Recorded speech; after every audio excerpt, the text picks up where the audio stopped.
guys.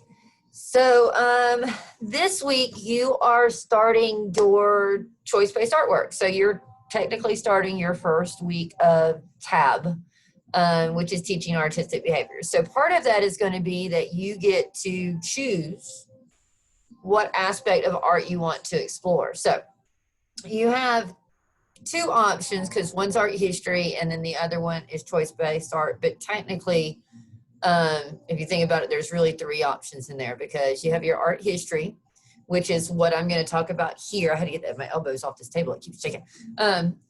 We have your art history, which is what I'm going to talk about in this video. And you'll have a different art history option every single week. So this week's option is contemporary art. And it really just is an overview of what contemporary art is. And there's a lot of different contemporary artists you can look at. But once you've done this week, if you do this week, then you'll have a little bit of an idea about who some of the contemporary artists are. And then when you see their names pop up in future weeks, you can focus on them more that week if you want to. So you're going to have that option. The other option is going to be a visual arts journal spread. So just like where the art history visual art journal spread is due in 1 week, you can only work on it and submit it at the end of 1 week. You can't spread it out. Your visual arts journals are the same way. You can only work on those for 1 week. And then if you're deciding to actually do a large scale art piece, like the one I've been working on and showing you the videos back there, then that may take place over multiple weeks. So, but you do have to submit one thing per week. So what does your art history visual arts journal look like? What does it need to include? So whenever you look at everything that's below this on this module, then what you're going to see in here is a breakdown of what all needs to be included. So you have task 1, task 2, task 3, 4, 5, and 6 in here. All of this stuff needs to be covered in your visual arts journal. And each week, this will change slightly. There may be more tasks or maybe less tasks, but this one is specifically what information you need to know about contemporary art.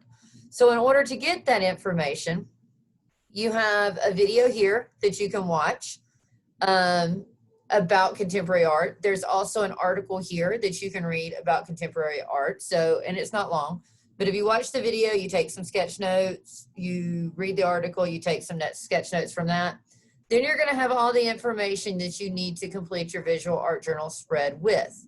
Now, it is a visual arts journal spread. It is not just 2 pages worth of notes. You will not get full credit if you do 2 pages worth of notes. Here's some really, really good examples of some art history spreads that students of mine have done in the past. So this one's over Matisse and his cut paper collages. And so notice that one of the things they do in every single one of these is a recreation of the artwork. So here they did the big wave, and then they just kind of continued the artwork with the wave. On this one, they found one of Matisse's portraits, and then they used watercolor and repainted the portrait. On this one, since it's Matisse and it's collage, they created their own collage still life over here on this side. So one of the things that you're going to have to do, one of the tasks that you have to do, is you have to create your own replica of one of those artworks. So, you know, in the past, we always tell you guys, don't copy other people's artworks. Well, when you're exploring art history, sometimes it's a really good idea to do that, not for you to recreate it, submit as your own artwork, but to help you understand the techniques and the processes of that artist. So with your art histories, you will be copying some of their artwork. So your art history spreads will include your rendition of one of their artworks. It's going to include research, how you do that, whether you handwrite it all out, you type it up, cut it out, and paste it in. How you do it's completely up to you, but it will have a header to it. Yes, see, all of these have a header on what they're about. They all have lots of imagery. They have original artwork, and then they have the information that's asked for. Okay, so that's exactly what your art history is supposed to look like. It is not something that you're going to be able to knock out in 30 minutes or an hour, because there is research and then there is art creating. So remember how we told you guys, when you're doing your whatever you choose to do for the week, you need to spend a minimum of 3 hours on it.